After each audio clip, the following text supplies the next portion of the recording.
अजब एक मखमसे में हूँ। अजब एक मखमसे में हूँ कि तुमको लिख के क्या भेजूं।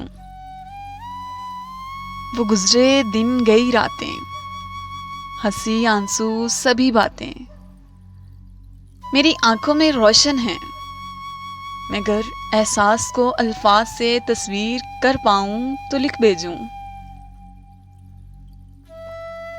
खुली आंखों तुम्हारे संग क्या क्या ख्वाब देखे थे।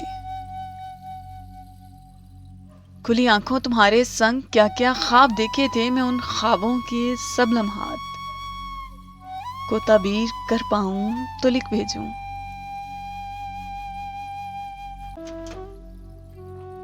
हमारे दरमियां जो फासले सदियों के हायल हैं, मैं लफ्जों से अगर ये दूरियां तस्खीर कर पाऊं तो लिख भेजूं।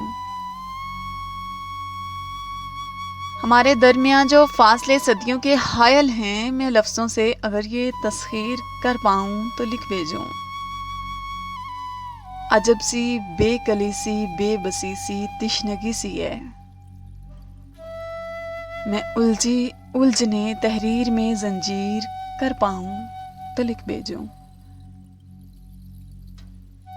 अजब एक मखमसे में हूं, मैं तुमको लिख के क्या भेजूं। बहुत शुक्रिया।